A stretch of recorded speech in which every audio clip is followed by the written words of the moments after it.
Because this is their love. You know what seems to be very easy today is to spill blood. Is to spill blood. Life in the Muslim world has become so cheap. Blood has become so cheap.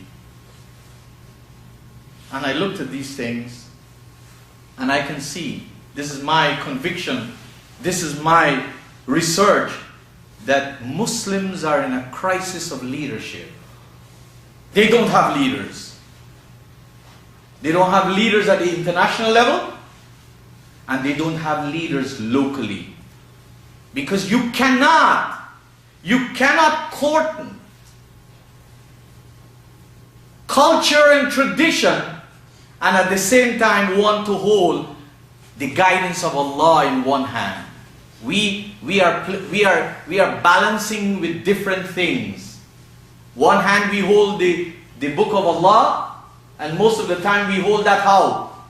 We hold that ritually, not realistically, not intelligently, not practically, not with evidence. The average Muslim individual, mother, father, son, grandchildren don't have much evidence in their life to show that this Qur'an is really the book of God. That evidence is on their tongue. They have a lot of it.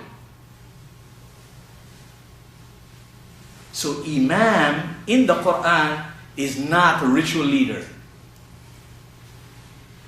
Imam of the Qur'an is strong and towering and powerful evidence of leadership of life.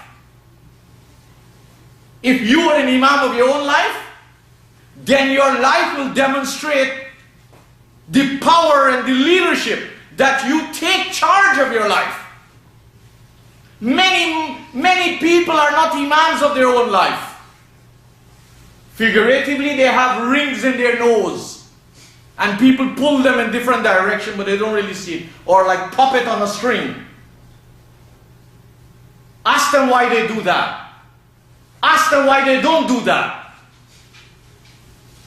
And they will quote their local Imams, or they will quote their foreign Imams. They don't take their reference from the book of Allah. They hardly know the book of Allah.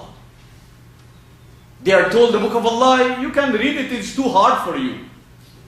But they study physics, they study chemistry, they study math, they study botany, zoology, all the ologies. That's not too hard.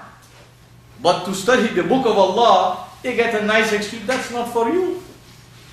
That's why they can hear all kinds of senseless things, and there is hardly a response from the average community of Muslims, locally and internationally, because they were not brought up in the culture to analyze what they hear, because they hardly have a reference to it.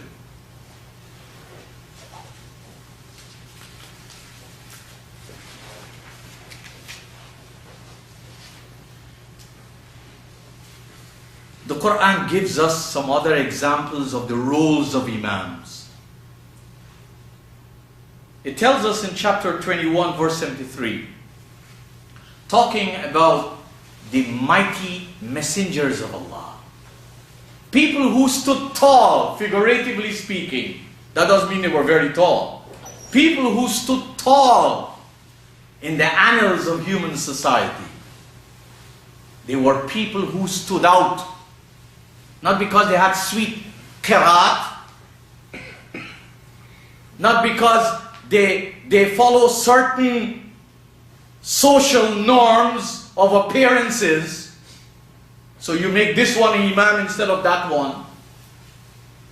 But because they're examples on the plateaus of human demise. They represented life. They represented enhancement. They represented the revival of humanity. And that's why they were called the Imams of their communities. Not because they led in rituals. Because if you lead people in rituals, those that lead and those that are led don't go anywhere. Check it out for yourself. Ask yourself, all these rituals Muslims have been doing, where is it taking them? Imam is about the plumb line of life. They establish a meticulous balance, that everything, as Allah says, وَوَضَعَ الْمِيزَانِ, and He placed that balance, that we will not become what? Extremists, fanatics. So here's what the Qur'an says. وَجَعَلْنَاهُمْ أَئِمَّةً, and we made them أئمة. أئمة is the plural of imam. وَجَعَلْنَاهُمْ, and Allah says that by dint of the lifestyles that they lived, by dint of the principles that they stood for, by dint of the values they exhibited, by dint of the philosophy of their life, the struggles of their life. Imams are people who struggle to take their community out of the mess it's in. Their job is not just to do the prayers and marry the people and bury the dead and then they go home and sleep. That's what the average community wants from an imam. When they write a contract for an imam, they say, you got to be in the masjid 5 times a day. You got to bury the dead. You got to perform the marriage.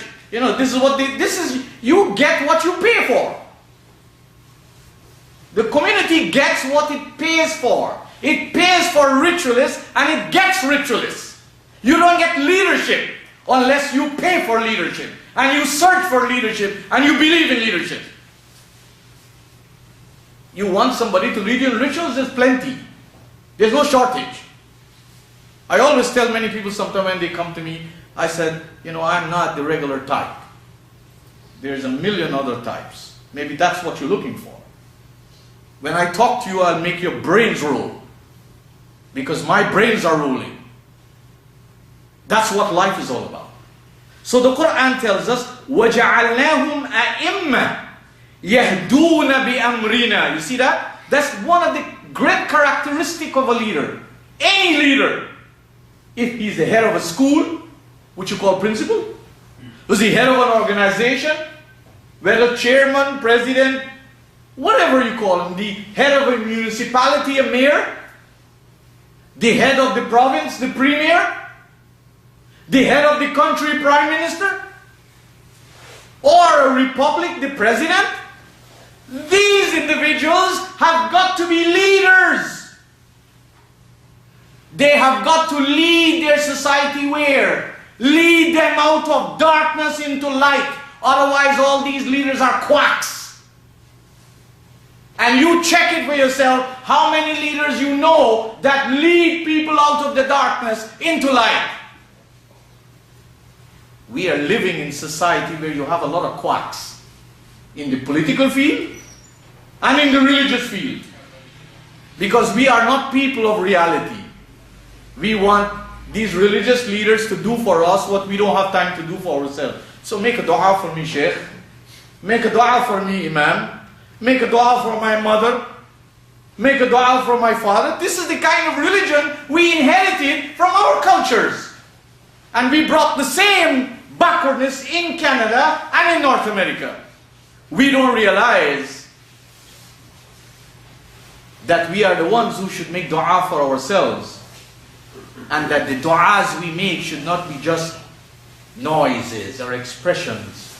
They should be backed up by powers of our energies, of our talents, and of our responsibilities.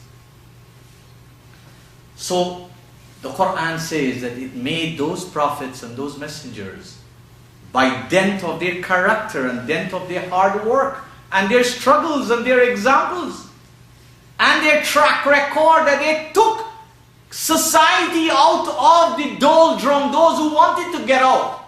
If I want to get out of darkness, you believe for sure I will hold on to guidance and to ideologies and concepts and principles, and I will associate with people who are on the path to go out of this. But if I want to remain in the culture and the religion of my forefathers, I will do nothing. Because there is a lot of encouragement to remain the same. And then the next one, يَهْدُونَ بِأَمْرِنَا.